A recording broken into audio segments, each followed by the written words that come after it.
This content is for informational purposes only.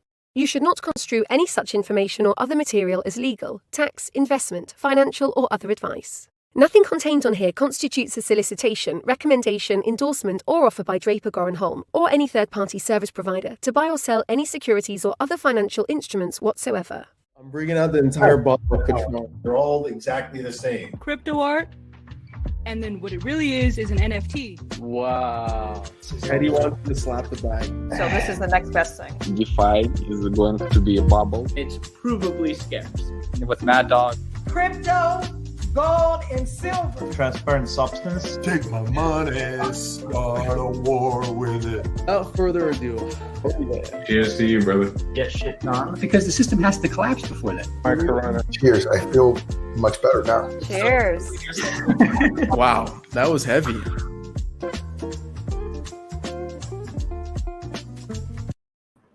What's going on, blockchain and booze nation? Session 58 of blockchain and booze. 58 weeks of COVID or / quarantine. Things are starting to open up now. I'm coming to you live from New York. You can kind of tell the background's a bit different. I'm in New York live. I feel like I'm on Saturday Night Live minus the high production budget and all that it brings. Anyways, all jokes aside, I'm your host, Adam Levy. Session 58 of blockchain and booze. We're doing all things Binance Smart Chain. I got my Peroni with me. I'm not drinking a Moscow Mule. I got this really, really good Italian beer. I'm very excited about it. And I should probably shut up because we got some pretty cool people waiting for me in the green room. And before I do bring them on, I want to quickly give a quick plug about me. So I'm the host of Blockchain and Booze. If you're new here, welcome. Go to meet.blockchainbooze.io. Over there, you're going to basically be redirected to Remo, where you can join the conversation live, put your Q&A, and interact with everybody that's in the platform who's drinking and live commenting. So go to meet.blockchainbooze.io so you can join the conversation live. And Blockchain and Booze, it's an hour long of conversations, of fun discussions before we migrate back to meet.blockchainbooze.io and network and meet each other with our cameras on and mics on. If you're anonymous, like our panel, then your mic's on. And quick plug about Draper Goren Holm. We're an early stage blockchain fund. We invest in really, really cool, dope startups on the early stage side. And then we also produce the best events in crypto, from LA Blockchain Summit, the Global DeFi Summit, the NFT Summit, the Security Token Summit, which happened last month. We have Alone Goran's What the Block, and we have my very own Blockchain Booze. All right, without further ado, let's bring on our speakers. So Spitting Nickels, Ogle, DeFiDebauchery, and Mooncow. Guys, welcome to Blockchain Booze. There we go. I want the energy. You guys are all anonymous. I don't know who you guys are, so I need the energy. Give it to me. Yeah, there you go. All right, cool. First of all, cheers. I know I can't see you, but I'm hoping you guys are actually drinking some alcohol. Someone just cracked something open. Who was that? There we go. That was who was that? That was Ogle. Ogle, there you go. All right, really quick. We're doing all things Binance Smart Chain, specifically DeFi. And I want to quickly introduce, or have you guys introduce yourselves briefly. So we can start with Spitting Nickels, go to Ogle, go to Mooncow, and then DeFiDebauchery. So Spitting Nickels, take it away. Yeah, Spitting Nickels, founder of Blizzard.money. Also BSC Gems admin. Ogle's my boss. And then retired Beefy community mod as well. Glad to be here. Amazing. Thanks for being here. Ogle, take it away. Hey, Ogle. I founded BSC Gems on Telegram at BSCGEMZ. It's a community for chatting about BSC stuff. Came around back in September. So it's big, good, curated, not degen nonsense. And I'm looking really forward to chatting with some of you guys. I know 1, 2, 3 out of the 5 people here, including myself. And so, looking forward to knowing some new people and having fun. Amazing. Mooncow, take it away. Hey, yeah, so it's Mooncow here. This is pretty new for me being behind an avatar, but it's also pretty fun. I'm leading the community over at Beefy Finance, which basically means marketing comms for Beefy.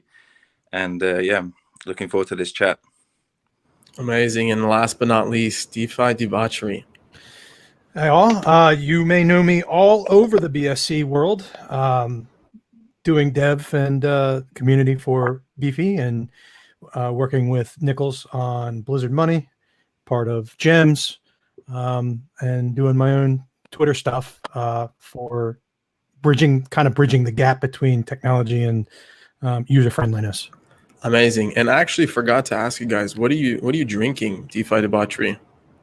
I am, despite my name, I am actually a sober person. So I'm drinking some Pure Leaf unsweetened black tea. Nice. They are not sponsoring this chat, but I just dropped their name anyway. Cool. And Mooncow, what are you drinking?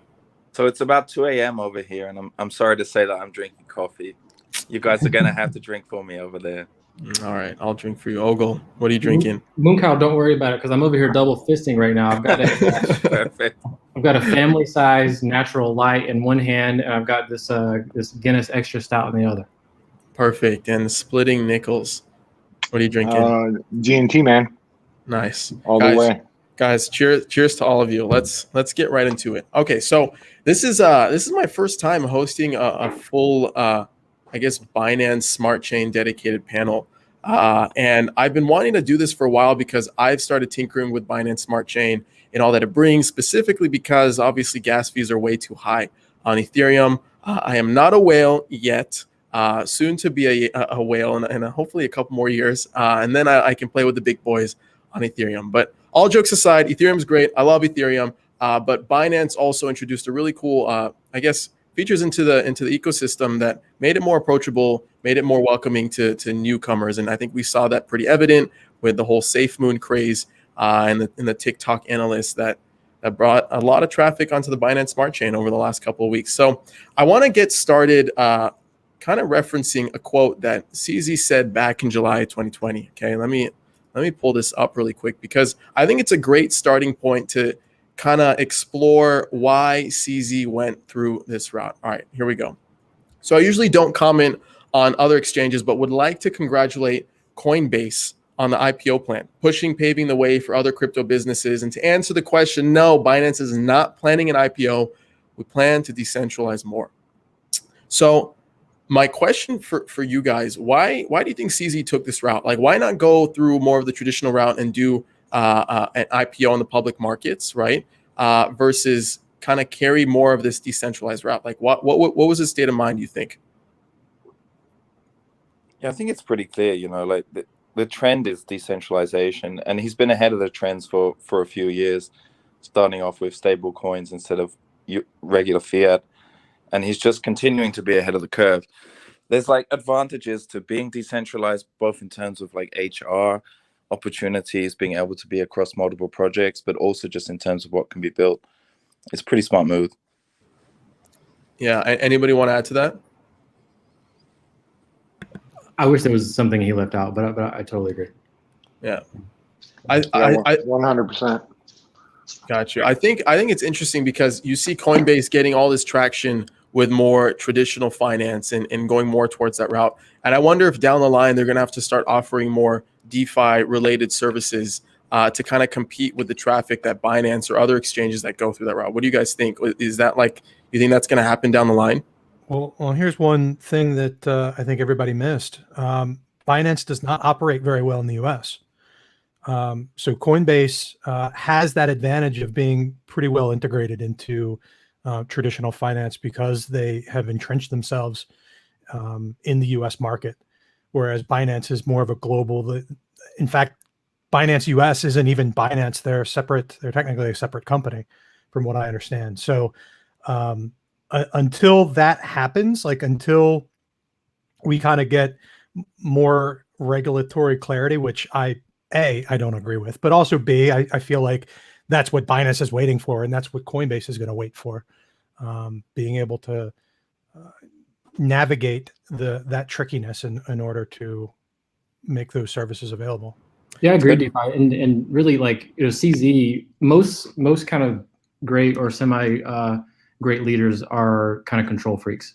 And that's just kind of how it works. And so coming into the US, if they were to come into the US and go through a regular IPO process and deal with VCs who also think that they're, I'm not sure how vulgar this can be, But as vulgar as you want. so dealing with VCs who think that their dick is bigger than his, and then there's going to be a whole bunch of that kind of stuff probably that he's not used to, and I can imagine that not being a really pleasant experience, and all of that to get on the other side of it, and what the regulations change, and then they have a bunch of issues. They have legal problems in the U.S., et cetera, like DeFi was mentioning. Like, why would they? Yeah. I think like it's not just about services or regulation. It's also about talent. Like the best people are not going to want to lock themselves up in like a corporate company like Coinbase. You're like, what's the advantage of being there? Like, how do you build a career when you kind of have all of that overhead of what you can do, what you can't do, when you can actually move into a space like Ethereum or Smart Chain and build whatever you want? So I guess that like segues me into my next question. Like, why did you guys get motivated to start this Binance Smart Chain journey? Like, what was that thing for you that told you, all right, I'm going to put more of my energy on this network versus Ethereum versus Solana, et cetera, et cetera? Yeah, I think for me it was one, it was early. You know, some of us got in August, September time frame, and then two, it was just cheap and fast. You know, it's a struggle to yield farm on Ethereum. You know, if you don't have $10,000, $20,000, $30,000, that you're not making any money. Yeah, just from the gas fees. Yeah, I'd be actually curious to hear everybody's answer. So, Ogle, why start with Binance? Like, what was the main motivation? What motivated you to do that? Yeah, there are kind of two main reasons. One is that back in mid-late 2017, I converted a very large percentage of my Ethereum over into BNB. And the reason for this is I was building arbitrage bots to work with Binance, and between Binance and Bittrex and other places. And the BNB was really useful to save on fees. And then I started realizing, okay, actually this guy's really smart with how he's using BNB, and I think he's probably going to do some cool stuff with this. Ethereum at that point, I wasn't really seeing the use case like for things I was doing, and so I felt like I'd rather kind of go a little further ahead into that, to the Binance ecosystem. So this is a couple of years ago. Fast forward though, I started to play with the DeFi world, yield farms and so forth on the Ethereum chain. Shout out to a couple of friends of mine, Tony and Konstantin, for pointing that out to me. I did that and I got wrecked immediately. And the reason I got wrecked wasn't because, well, maybe it was because I'm stupid, but it felt like it wasn't because I was stupid. It felt like it was because like this system was really unfriendly to someone who was coming in anew. And I was like, okay, there has to be another option out there.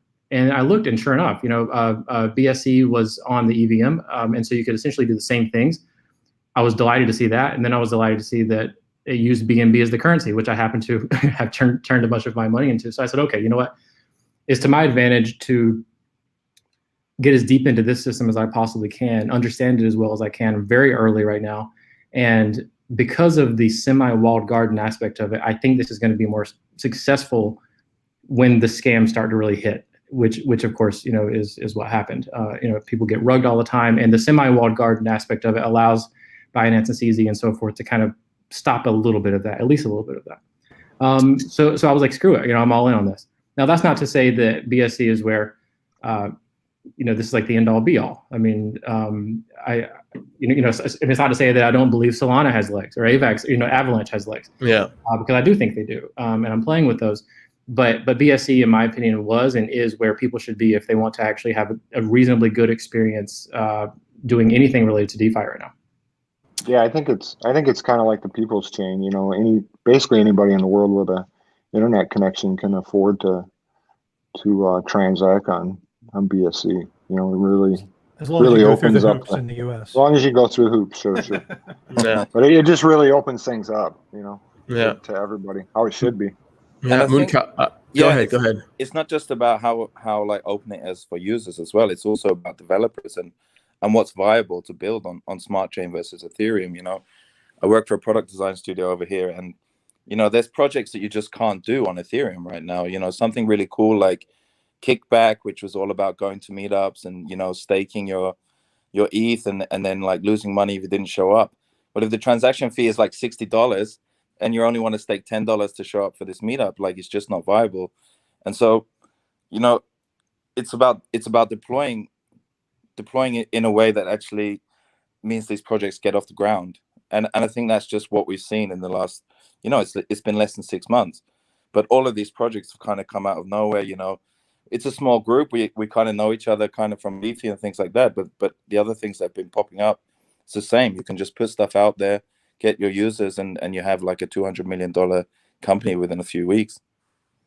That's pretty wild. DeFiDebauchery, what about you? What's your reasoning for kind of choosing to put more of your energy on this network?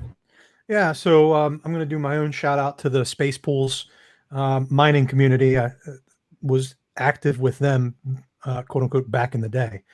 And one of their members had said, you know, hey, here's where you can, I've been playing with this and this has been really good for me. Why don't you come and join? And I had not, I knew what Ethereum DeFi was, like I knew what Uniswap was and SushiSwap swap, but never got into it because of the fees specifically. And since it made, again, going through all the hoops, being in the US, once you did that, it was very easy. It was very easy. I knew the technology already. It was just a matter of learning how to navigate all of the different projects out there. And I've been able to apply my technological mindset to BSC. And I think that's really helped my interest. Yeah, I think all of you guys kind of echo the same thing. And I think it comes down to this keyword, like who said it? I think Spitting Nichols, you said it, the people's chain, right? Or Mooncow, you said it. And I'll echo a story because my entrance into Binance Smart Chain came through a friend, Kaltoro, and Benton. They sat me down and they basically showed me, here's how you use it, here's how you use the Panama Bridge, and all the steps that kind of went through that. And then I took that experience and shared it with another friend who is not crypto native at all. She's actually a musician. Shout out to Queen George. And she's basically been a struggling artist trying to make it in the music industry. She produces amazing music, great stuff, amazing voice. But she's always trying to make ends meet, being that entrepreneurial artist, right? Doing babysitting gigs, working for music PR, et cetera, et cetera. And then I introduced her to the world of yield farming. I'm like, look, you can buy some BNB. You can apply it to these liquidity pools. And you can start earning interest and start earning native tokens and make money natively, right? Or passively, excuse me. And if she tried to do that on Ethereum, it would have been a disaster because the amount of money that she was just playing with would have been taken away in a few transaction fees, right? And it would have never been able to help her fund her concert, right? And this is something from a real world user who's not crypto native, who's not in the nitty gritty of crypto Twitter. She's just like an average user, right? Those mass adoption users kind of thing. So I can definitely echo that. And I think I want to pull up a couple charts really quick. So let me do this. Let me share my screen.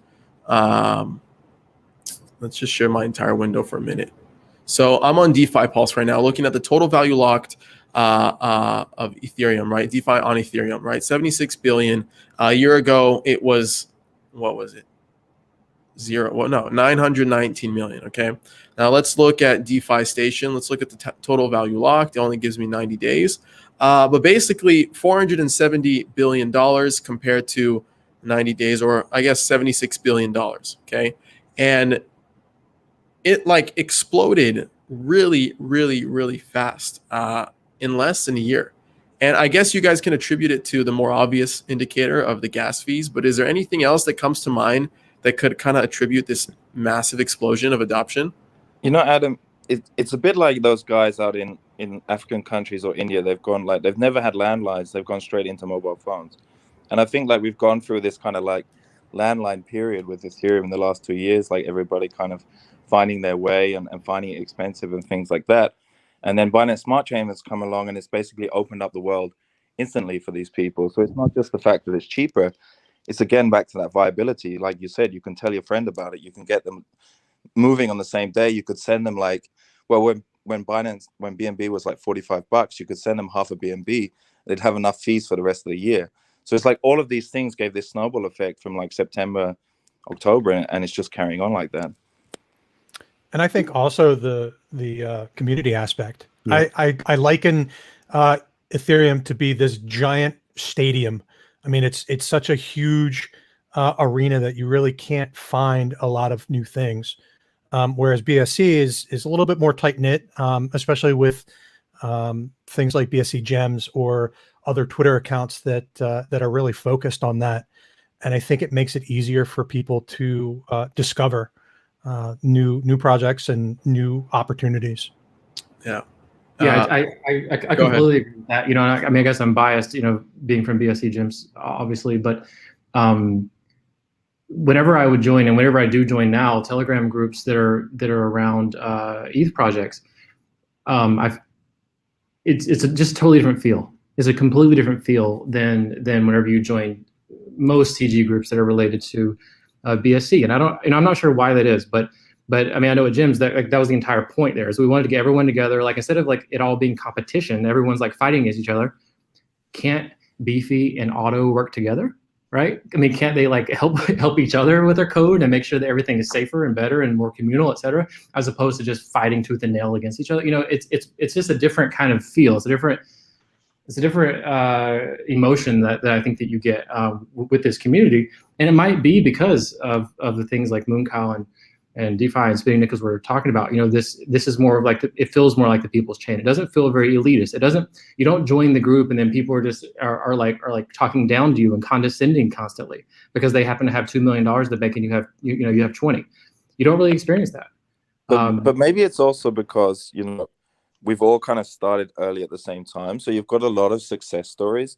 You know, you've got mods coming in and they're making a lot of riches because they got on these BSC projects early back in September. And that's very different than being like this developer with 10 years experience and you're kind of in your ivory tower.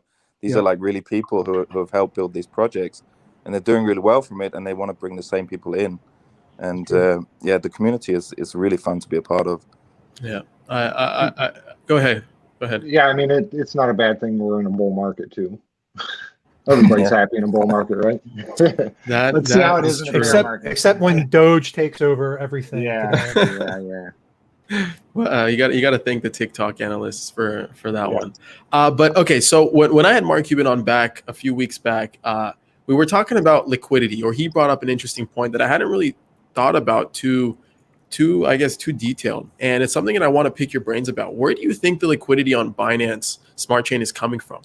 Like, obviously we have our amateur like plebs and degens, like the retail investors that ape into shit, right?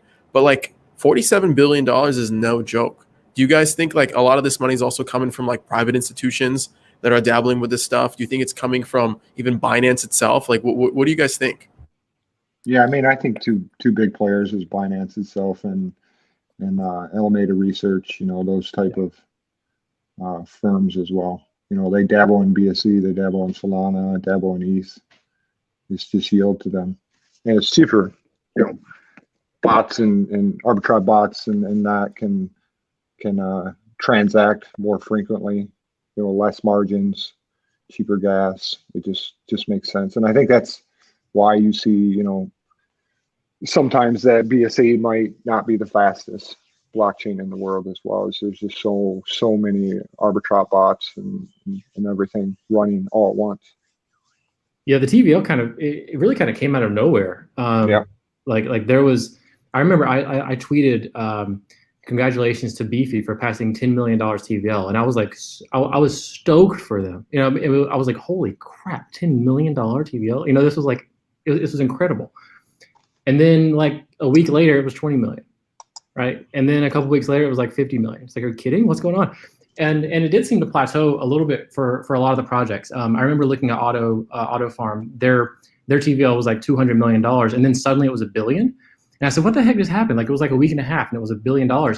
And one of the guys over there said, well, we opened up some Chinese WeChat groups. I said, oh, okay. So now you're helping the Chinese discover this because a lot of the Chinese folks are on Huobi. The Hecko chain, they were over there, and I guess that kind of bridged over here a little bit. Now you have projects that were on Huobi like Index that have now launched on BSC, and so I think some of the some of the Asian market found it and started to come over quite a lot, and that's where a good bit of TVL is too. I think like also, you know, Binance has really given it a push. You know, there's guys in Binance running community groups. They have their Binance Angels, and you know, again, you've got that sort of early adoption. They were all early because they had their eyes on it because they're working at Binance, right? And then they're running these community groups, or they have influencers, KOLs, that they're talking to, and those KOLs have got in early. Binance was talking to them. You kind of have this effect, but I think the grown-up money is coming too as well. I have a friend who works for a big custody solution, and it was plugged into Ethereum DeFi. You could go in there, your custodial wallet, and they've opened that up to Smart Chain, right? So that's like the second chain that they've chosen, and that's because like when things like PancakeSwap kicked off, the real money wanted to come in. They wanted to come in, they wanted to have a piece of Pancake, and there weren't really that many options for that. So they've been looking for secondary things, and I think that's going to continue. I don't know much about China, but I think the communities, the local guys, and some of that serious money is coming. Yeah, definitely. I mean, the big issue, as DeFi mentioned earlier, is U.S. people can't really get on very easily. It's almost impossible. I was on a podcast today with Binance, actually doing like an NFT podcast, and one of my friends on there, this girl Nicole, she's an NFT artist, or she's a regular artist, but she makes NFTs now, and she's been asking me for a long time now, a couple months, hey, how can I get onto the BSC network? I mean, I'm in the U.S. I want to do this stuff. You've been telling me about it for half a year now, but how do I get on there? I can't. And so I think that's a big opportunity coming up. And I really don't understand why that's the case. I wonder, there must be some kind of regulatory issue or something they're trying to. Yeah, it is. I have heard from Binance employees that it is a regulatory, that there's navigation. I have also heard, don't hold me to this because I'm speaking out of turn, but it's allegedly coming at some point, but I don't know any of the details on that. Boy, that'll be the day. But don't get distracted by those countries, like Binance is supporting like 40,000 people in a Telegram group in Turkey. Like there's a lot of people out there in these countries. They had a big splash in Nigeria with their blockchain masterclass.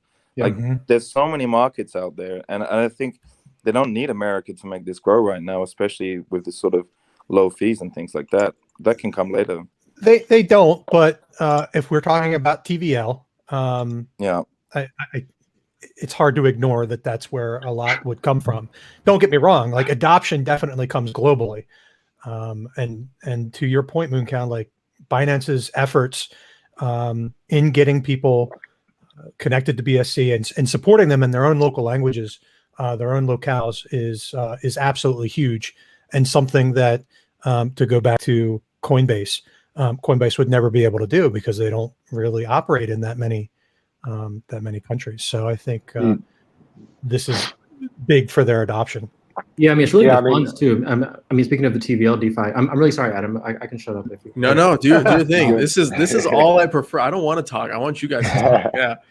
Yeah, the TVL thing I think is pretty big. I spend my time in the U.S. a good bit, and in big cities a good bit, and I know a lot of people who run funds or who manage funds, and would love to be playing in this space. I mean, they actually feel like maybe they even have a legal obligation to play in this space because of fiduciary duties. Like they know they can make money and they're sitting there not doing it. And there's not as many risks with this as there are in other chains. And so they would like to get into that and do it. And they simply can't, and these are people who manage, 9 figures, 10 figures of money. And there are a whole bunch of them, so I really do think that the TVL is there, but Mooncow, you're right. I mean, Turkey is incredible. There's so many Turkish people, and I don't know where it came from, but there are so many really great Turkish people on BSC. Tons of folks from all over the place that you don't really see if you go into the Ethereum side. It might be because of the cost associated with it. It may be, maybe other things, but it's incredible. It really feels very. Word is spreading. And I want to ask you guys this next question because you're so OGs and you saw the value grow, specifically you, Ogle. As fast as it came in, aren't you scared it's going to leave just as quick, if not quicker? Like if there's like a few major parties running the capital, providing the liquidity, they can basically decide when they decide the future of the network, quote unquote, until more and more people kind of step in, right? Aren't you worried about that? Do you ever think about that? Yeah, you think about it. Of course, I don't really think there are a whole lot of there is not like one big group that's like running a significant percentage of TVL, as far as I can tell. And a lot of us try to look really closely at that, because if there is someone who's doing that, for example, Sam Bankman-Fried, then we like to follow along and see what in the world they're up to, because of these exact issues. Yeah. But I mean, I think of it kind of like a bathtub, and the people come in, and it's like the the shower head is on and the bath water's coming out, and it's just flying. It feels like you're like there's water everywhere. It's getting all over you, and it's it's filling up the tub really fast. And I think that when things leave, they don't really leave quite so fast because you have like you're like sort of in your spot now. So you open up the drain, and it gets out eventually, but you don't really feel it quite the same, I think. And most of that's probably emotional. Maybe there's other opportunities other places. Like, for example, there are great opportunities right now on 4, 5, 6 other chains. And I am not as active on those. And it's not because I don't think I can make a lot of money. It's not because I don't think there's great opportunity. It's because I like BSC, right? And I enjoy it. And I enjoy the people. And if I have to miss out on some opportunities because it's actually a really great place to be, that's perfectly okay with me. I think Just it's also... Hold on. Before we do that, let it be known that Ogle thinks of all of us in a bathtub. With our coffee and our beers. I mean, I really think it's partly this Binance effect as well, right? There's not really a route off Coinbase into DeFi. Like, they're not really pushing that. Whereas, like, Binance dropped TWT tokens back in September, like the week before the TVL kicked off, to 800,000 people. So 800,000 people got $10 worth of BSC tokens, and they all had to withdraw it into Trust Wallet, and they had to use it straight away. So like this sort of thing's not really getting supported in Avalanche or maybe a bit on Hecko, but that backing of that like user base that then's getting introduced directly to BSC projects is pretty unstoppable. I think like Binance is not going away, and so I don't think Smart Chain's going away. Yeah, no, I think it's super interesting, all this activity that's been happening and how it's resonating with a lot of people that don't have deep pockets. And because we're talking like so much about community, I think it's only fair to ask, do you guys like why do you guys think the Binance community doesn't value, I guess, decentralization like the Ethereum community does? Like why do they care? Are they just in it for like the cash grabs? They don't really care. Like they trust Binance. They understand their incentive is to kind of drive this performance. Like why don't they value decentralization like the Ethereum folks do? Or total, yeah. I kind of think of it as like the devil you know versus the devil you don't. And whenever everything's totally decentralized, you don't know who in the world is going to screw you, right? I mean, there is no, I mean, probably you're going to get screwed, and you're not going to have any kind of recourse for that, and that doesn't feel very good. Now, philosophically, I mean, I've been in the coin space since 2012, and so and I got into it not to like make a ton of money. That really had nothing to do with it. I like the philosophy of decentralization. I'm down for that philosophically, but I don't think that's what succeeds. Like, I don't think that's actually what is going to work. Not in this world we live in now. In the ideal world, perhaps, sure, but not in the ideal. I mean, not in the actual practical world we have right now. And so, whenever someone comes in, they say, "Okay, look, I don't know the people who are screwing me, and I have no way to know them." On the other hand, I know CZ, and maybe I don't trust him all the way. Maybe I do trust him a little bit. Maybe I trust him completely. Who knows? But it's on a spectrum. But he is the devil that I do know. Then I think that's better for most people. Like they feel more comfortable with that. Yeah. I think also like decentralization is a sliding scale, right?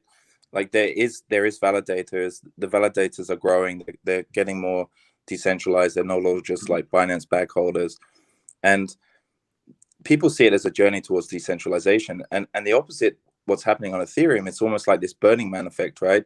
You have all these rich guys saying, "Oh, we're super decentralized," but they can't get an app off the ground because it costs $60 to send something.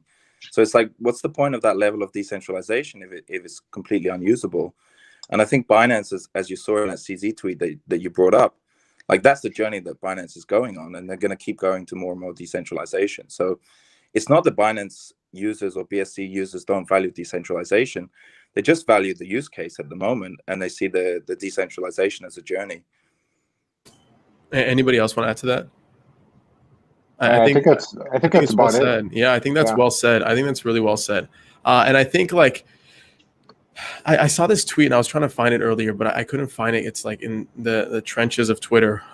It says that like everybody that's talking about decentralization is just talking about it on Twitter, right? The groups that run crypto Twitter, the characters that talk and comment on cryptocurrency, you don't really see that. Like when I go and talk to my friends or other people working in tech or other like trades, right? You don't really hear them say like, we should decentralize this or fuck the centralized, the middlemen who are control. Like you don't hear that, right? It's like a belief and an ethos that really stems from Twitter because Well, that's where a lot of crypto lives. And I think that hypothesis or that comment kind of got validated back when we saw Safermoon and all the TikTok analysts kind of pumped that. Whether I agree with it or disagree with it, it just kind of proved that people really, or some people, right? Not everyone, but some people don't care about decentralization. They just want to get into something. They just want to get involved with a project or understand what crypto is, and if they can do it without spending a lot of money, like it's a win-win. So I think it's interesting to see how like Binance kind of captured that side of the market and went really against the grain from what Ethereum was doing, and all the ETH maxis preach, fuck that, it's not true DeFi if it's not decentralized, kind of thing. But yeah, that was a rant that I keep finding, like in these conversations that I have on Blockchain and Booze, that some people prefer decentralizations, others just don't care about it because, one, they trust Binance and they understand their incentives, or I think they at least understand the incentives behind it. But I guess like a follow-on question from that is, so let's say people don't believe in the hypothesis, it doesn't really resonate with them, okay? And they're just here, I guess, for the cash grabs and the money, the easy way to make money from all these different pools, all these yield farming projects, whatever. But how do you kind of motivate the people who come for the money to stay for the revolution? What do you guys kind of think about that? Like, how do you kind of convert that user that comes to Binance because it's easy to use, they see people making money on it, and it's very low fees and all that, but how do we kind of like convert them now to be a part and adopt this crypto mindset? I don't think you convert someone into having a crypto mindset. I think crypto just becomes the de facto like way that people exist, and they don't have to really think about that. It takes people, not everyone's a philosopher, right? And I mean, most people aren't. And so you just need to get something to be normal. Make it the new normal, and that becomes what they do. And then everything else seems weird. And so, I mean, I think that's really the approach. And I think like, you don't need to get them into like this philosophical thing. Like the promises of DeFi, like some of those things are being answered by Smart Chain. Like it's completely permissionless. Everything that's being built is open source. So like these two things are there. If you live in your apartment and you want to just put $10 on, you can do that. Like no one's going to stop you. The centralization of Binance or Binance Smart Chain is kind of at a much higher level than those users are aware of.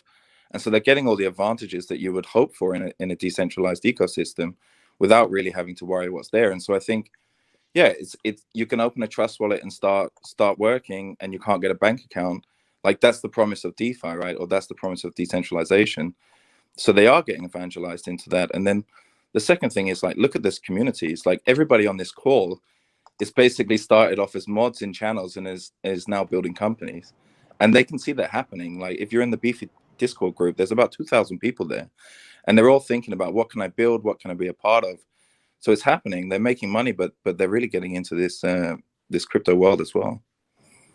And let's not forget go ahead, DeBauchery. I was going to say, let's not forget that success often breeds interest.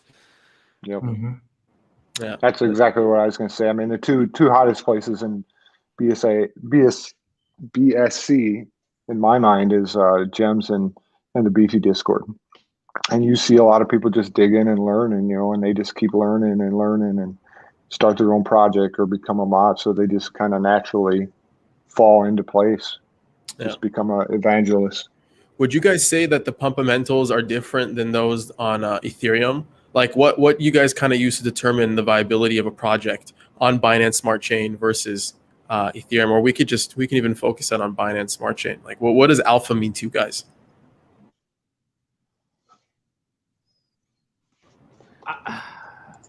Nobody wants to take this question. I mean, we don't have to shill anything, obviously, right? But do you guys like have fundamentals that you use to approach a project being built on Binance versus that on Ethereum? I really use the people a lot. I mean, this is back to it being a community thing. There are enough good people that in like a close circle. By close, I mean probably 200, 250 people that you recognize their name. They've been around doing stuff. They haven't caused trouble in 2 months, that kind of thing. That's kind of how I evaluate it.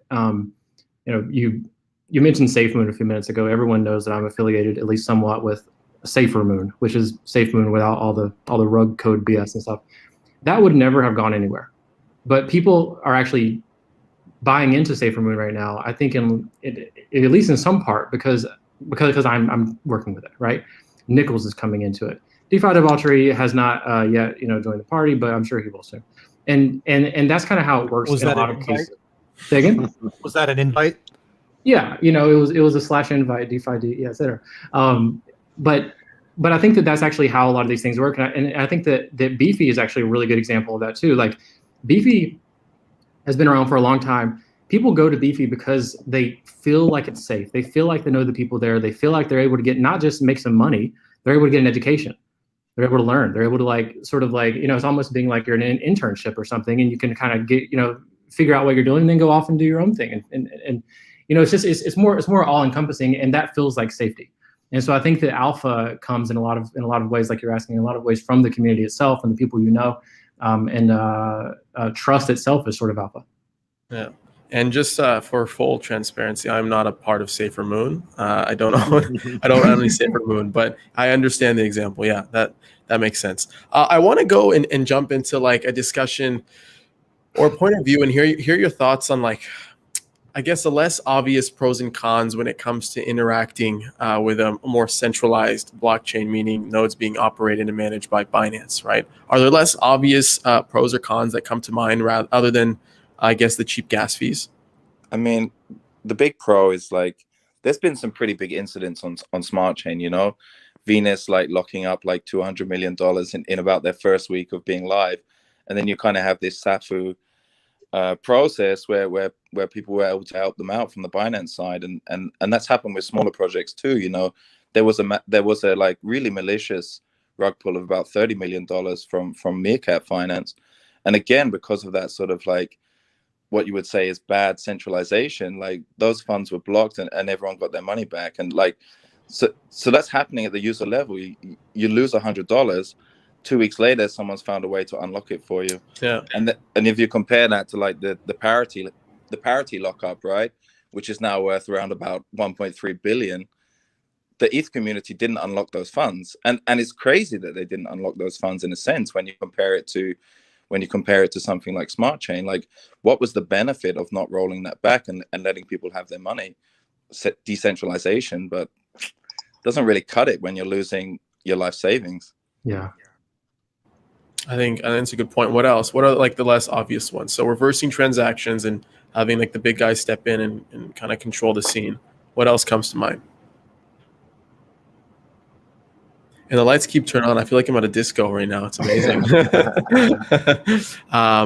But I guess that's where it ends. I guess that's the biggest benefit. What are the cons? Like, I guess that could also work on the other favor as well, right? Like them stepping in and using it to their advantage, which, again, I don't imagine them doing that, right? Because I don't think it's their incentive, but it's definitely, like, from a technical standpoint, it is feasible to an extent.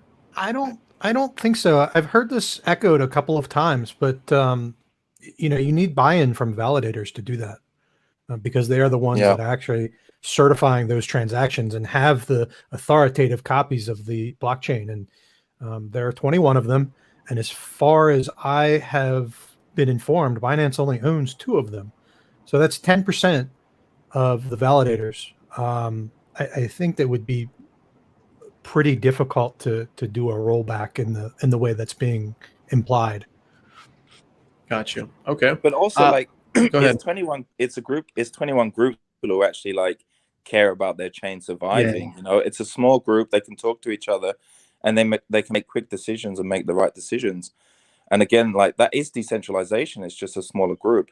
Whereas in Ethereum, you just have to deal with like all of these nodes, all of these validators, and you can't make the right decisions quickly if you wanted to. Yeah, the validators are owned by I mean, Jims was going to do one, but like BNB 48, which is a club that's focused on BNB being solid, right? So clearly they're going to do like whatever is to the benefit of BSC if they possibly can. I love it. Okay, let's kind of progress into Matic, layer 2s on Ethereum, and how that kind of like looks like for the Binance Smart Chain futures. So L2s are on the way, I think, and you guys can correct me if I'm wrong. I think a lot of the reason why Binance Smart Chain picked up that traction, it was perfect timing. ETH fees were just out of this world. I was trying to mint some NFTs and burn some tokens, and I got hit with a $4,000 gas fee at one point. which was absolutely fucking insane. Like I was shocked. But obviously, these types of problems are trying to be solved right now. We have L2s like Matic picking up a lot of traction, and I guess when ETH 2.0 kind of comes around, do you guys think that's a threat to the future of Binance Smart Chain? Or has Binance Smart Chain built its community to the point where the BSC group will stick together and will die together? Yeah, I mean, I think to some level the group will stick together and die together. I mean, you have a leader, CZ, just providing the direction for BSC, and you don't really see that in Matic or FTM or any of those L2s. Or even Ethereum as well. I mean, there's just not somebody leading out there. So you may have the maxis, the ETH maxis, and so on go to Matic, but I think from a everyday person, I think BSC's sealed the deal. Yeah, I'm going to agree with that. I mean, you are going to have some migration back to the Ethereum world because that's the known quantity, right? Everybody knows what Ethereum is. Will it be enough to, by the time that becomes viable, we will be close to a year in BSC. Yeah. There's a lot of steam here.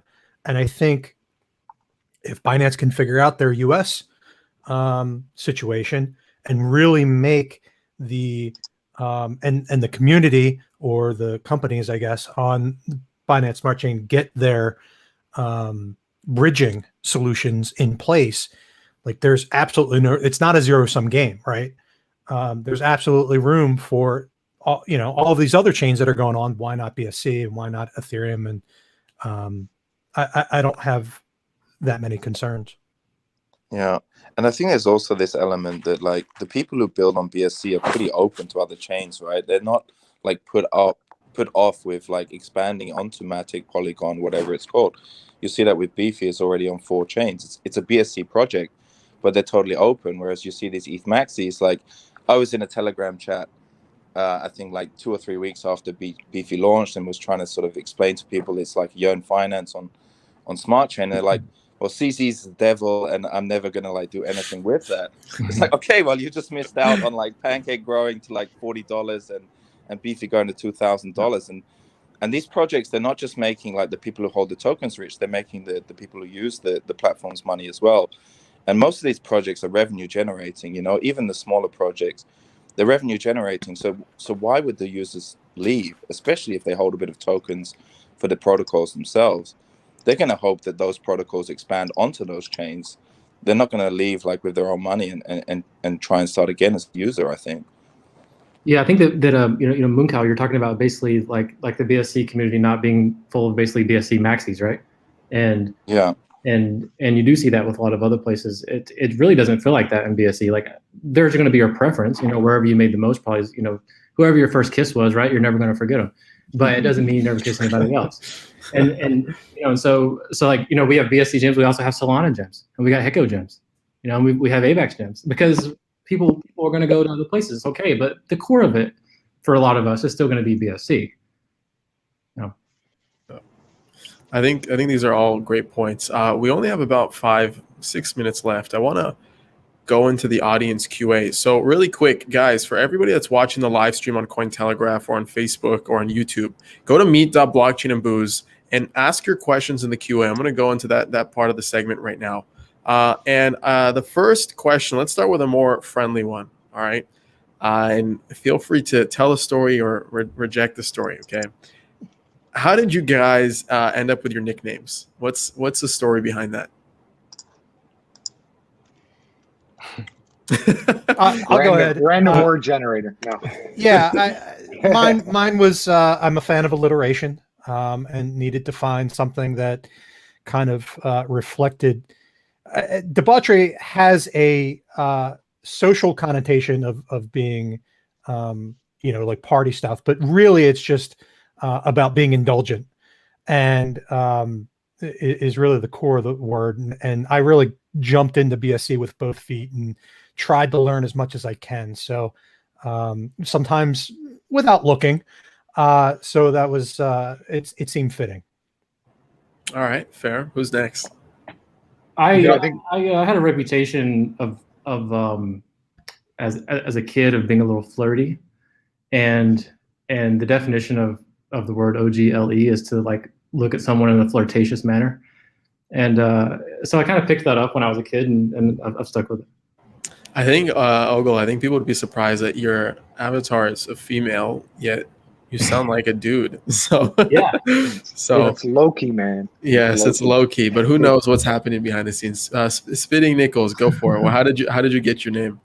Yeah, mine's this definition, man. It's to do something impossible or astonishing, and that was my goal with crypto. You know, just retire early, have fun, learn a lot of things, meet good people. Nice. And moon cow is someone howling at the moon. I've never seen a cow howl at the moon. You have now. You have now. I mean, my name's pretty straightforward, right? Just being in that Beefy community and picked a name. I went from the centralized world into here. Like I kind of made these choices in the last couple of months and just chose that name to kind of support it. I think we lost you for a second. What was the ending? Yeah, I mean, I came from this centralized world, like just in the last couple of months, made that choice to leave these big centralized crypto companies, and so I picked a name that kind of associates with the project that I think is doing the best thing in the space. Nice. Okay, next question. You're seeing more and more of projects on Ethereum migrating and adding support or product support to other networks. The more apparent example is 1inch Exchange coming to BSC. Do you guys think it's necessary to have more of the mainstream crypto brands come to Binance Smart Chain in order to give it more legitimacy and favorability amongst other network communities? Is it necessary to Binance Smart Chain success? I personally think that a lot of the great developers are still on the Ethereum side, and I mean there are great developers on the BSC side clearly, but I'm saying I think just like a numbers game, there's a huge amount of really great developers that are working on the Ethereum side, and I do think that where I usually wouldn't say like one thing could give legitimacy to another when like who's to say one's bigger or better or whatever. I think in this case there is a little bit of like I'm okay with that. I would say that yes, it would be helpful. The one thing that a lot of Ethereum projects screw up is not understanding the community side on the BSC, and they come in and they act like dickheads, and like their communities are like massive pricks. There are so many of these. They come over, they try to bridge to BSC. They're like, oh yeah, you know, we're a bunch of big dick ETH guys, and then they come in and then they fail quickly. Yep. And it's over and over and over and over and over again. It's happened. I'm not going to call out people, but I sure would like to. Oh, I know exactly what you're thinking of too. Here we go. They're not coming to Smart Chain to help CZ out, right? Yeah. They're coming because the users are here. Like why did Brave Browser put their token onto BSC? Why did 1inch come onto BSC? It's because they know where the users are. So they're not coming here to help us out, I don't think. And people feel that, you know. I mean, I think that's the thing is like BSC really is. I know it probably sounds goofy, but like it's a really helpful kind of place. Like for a lot of people, really do try to actually be helpful. And so if you have people come in and it feels exploitative or it feels like condescending, it's easy to read that, you know, because it's so different than what people are used to whenever they're on BSC. So yeah, I really hope that a lot more of the projects come over. I mean, I think that there's been a lot of inspiration from those projects and forks from those projects that have made some great Binance Smart Chain things happen over here. But having more developers would be so much nicer. So I guess a follow-on question from the audience: Are we seeing a lot of Ethereum devs switch over to the new ecosystem? Like, are you seeing more people kind of migrate every single day? And if so, are they simply creating mirrors of projects on Ethereum or completely different things? Yeah, I mean, I think most of it's just fork code that's coming over. There are ETH devs coming over, but it's just the, you know, especially the big projects, they just bring their whole platform over, like Harvest or 1inch or, you know, whatever. Which is actually a benefit. I mean, if you think about it, with BSC being an EVM chain, this was smart. That effort to get these projects over is very small. Mm-hmm. Absolutely. Okay, cool. But I've also seen, you know, the more ETH that migrates over, the more scams BSC has as well. So it's kind of a good and bad thing, right? Double-edged sword. But I think that's the anecdotally, effect of every network, right? Of every new thing. But go ahead, Mooncow. I just want to say, like, anecdotally, I think that you can see these people as EVM developers. You know, they don't necessarily, okay, you have the maxis, but they know how to code Solidity, and they want to build products that reach the market. So yeah, we recruited a developer today, and he's been building on Ethereum since 2016, and he didn't really cough. You know, it was just like, okay, yeah, I'm going to build something cool, and I know the code, and I think that's just going to happen more and more as well. Yeah, and this is way different than like 5 months ago, because I was trying to find coders on, the platforms where you find coders, and they say, well, I only do Ethereum. I say, but you don't. No. Listen, BSC is the same. Like, you're coding in. Oh well, bro, I don't want to learn a whole new language. You don't have to, man. And they just wouldn't listen. And now, exactly like Mooncow was saying, people are like, oh, okay, well, this isn't so bad after all. I do keep a close eye on Lobster DAO. I'm sure a lot of you guys know Lobster DAO, and it's a place where a lot of the the really influential people in ETH hang out. And for a long time, everything I would write in there would get deleted immediately because I was talking about not Ethereum, basically. And now, once in a while, something doesn't get deleted, and I think that's a great progress. That's great progress.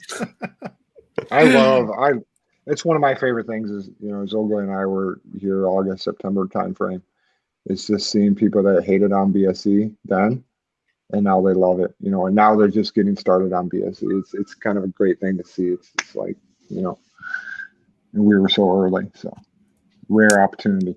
Mm-hmm. So as we come to our final countdown, I have two final questions for you guys. I'm going to bring it back to my area right now. Okay, so it's a question that I kind of ask more and more speakers that are on Blockchain and Booze, and I'll tailor it more towards the Binance Smart Chain community. So what do you guys think is the end goal for BSC? Is it better yield farms? Is it banking the unbanked? Or is it something that hasn't really been discovered by the community yet? Like, think like 5 years from now, what does that look like? And even though 5 years might not be the end goal, right? But building towards the end goal, what does that look like? Yeah, that's a hard question. It is a tough question. You're like, hey, by the way, here's we got 4 minutes left. Here's the hardest question I'll possibly ask you. No, I got a harder one after this. Don't worry. I think the end goal is just usability, right? And removing barriers so that everybody can join in. And I think BSC is like taking a jump with that right now. And that could lead to more like interesting things being built beyond like DeFi and NFTs. There was some really cool Ethereum projects that were built between like 2016 and 2018 that just couldn't work. And so I think some of those are going to get developed, whether they're like events platforms, anything decentralized might happen on BSC now because the users are here. So all of those promises of Ethereum, it's just as possible on BSC now because the users are going to use them. I would say that maybe it's not the end goal, but one of the side effects that's going to happen is getting people familiar with the future of how money's going to work. I wanted to say this earlier in response to Mooncow, who used the word getting rich. In a lot of cases, a lot of these people are not quote unquote getting rich. What they're doing is this is a completely new asset class. This is a completely new way to support themselves or to get ahead where traditional finance has failed. And I really think that BSC has provided that opportunity for a lot of people in a lot of different countries. And I think being able to be that friendly face of the future is a really important aspect. Yeah, I mean, I think I kind of share that sentiment. Is, as countries switch to digital dollars, everybody that's using crypto right now has a bit of a step ahead. I mean, also, I think, years out, stablecoins are going to be extremely popular, and that's as DeBauchery is saying, is just going to be another asset class. I don't think it'll be as Wild West and crazy as it is right now. Okay. Any final words before we move on to the last one? No, hit us. All right. Last question. All right. And I like this one because I wasn't obviously born during the internet era. and I like to hear from other people's point of views. And when the internet kind of first came out, we saw Web 1, or it's really just read-only. Web 2 kind of came into the picture, and we had more social applications. And when we think of Web 2, we think of Instagram, we think of Facebook, we think of Google, et cetera, et cetera. And now we're transitioning into Web 3. And I don't think anybody imagined when Web 2 came out that this ethos of decentralization, or this concept of internet funny money, would kind of force a new way of thinking for the internet. So my question to you guys, what do you guys imagine being either the downfall or the transition from Web 3 to Web 4? And use your imaginations here, because who knows what Web 4 is going to look like, right? But I guess we can take this from the point of view where, like, what's going to cause the quote unquote downfall of I have a thought on this. You know, I've been working with this platform that's trying to build like a meetup or Eventbrite on the chain, right? And the things that we're discussing is like what happens when you put everything on chain, because we all went through the mistake of putting everything on Facebook, right? And that didn't work out so well. So I think there is a trap fall there of putting everything on chain and then discovering that wasn't such a good idea. And I think people have to really, like, there's a reason why we're all on avatars here, right? Because we're taking it seriously. And I think some people might not be taking it as seriously as we are. And there could be some problems ahead for that. Yeah, they say that the internet is forever, and the blockchain is even more permanent than that. If somebody has a copy of that blockchain, it's never going away. Yeah. Anybody else? I really echo those guys, and I just want to say, you mentioned, not being kind of like, growing up in the internet age kind of thing. I'm just imagine someone like your friend Kaltoro, who was born in the 1940s. What things must be like for him. They're seeing all this evolution. I mean, it's incredible. Amazing. Spitting nickels. Sorry, I'm laughing at that. Yeah, I think as far as Web3 and that goes, sorry, I'm still laughing at the cartoon joke. Stuff like that needs to happen, just because it's hard to use a blockchain right now. I think it's, setting up MetaMask and all that. It just, that type of stuff needs to happen for that entire age span. So amazing. I think that's a good place to end off. Guys, cheers. I really do hope you're drinking alcohol and you're not just cracking soft drinks or something. But then again, I'll never know. So I'm assuming you guys are all tipsy at this point. But I do appreciate you guys being here. This was a great conversation. I've definitely learned a lot from all of you, and I haven't spent as much time on Binance Smart Chain as I have on Ethereum, but I'll definitely be dabbling in it more and trying to learn more about all that it brings. Before I let you guys go, again, go to meet.blockchainbooze.io. This is the part where we network and we meet each other. And everybody that's been watching and commenting live goes to. So Spitting Nickels, Ogle, DeFiDebauchery, Mooncow, I recommend you guys go there. You can keep your cameras off. And for those who are watching, if you are anonymous, you can keep your cameras on. You can leave off. You can keep your microphones on. And basically what happens now, we all get dispersed to these colorful random tables. And we get to click from seat to seat and meet everyone. And you're going to be seeing people drinking, having a good time and laughing. So go to meet.blockchainbooze.io, meet.blockchainbooze.io. Guys, unless you have anything else to leave me off with, this was a great conversation. Thanks again for being here. Cheers to you. Adam, Cheers, thank you so Adam. much. thanks, man. Of course. And just a quick sneak peek of next week's session. The one and only Gary V is going to be on. So if you're a fan of Gary himself, he's doing his whole entire NFT drop. So that's going to be a lot of fun. So Gary V next week, May 11th. Other than that, go to meet.blockchainbooze.io. I want to see everybody there. Meet.blockchainbooze.io. Go there. I'll be there. Hopefully some of the speakers will be there. And it's going to be a lot of fun. Guys, thank you so much. We'll see you next week.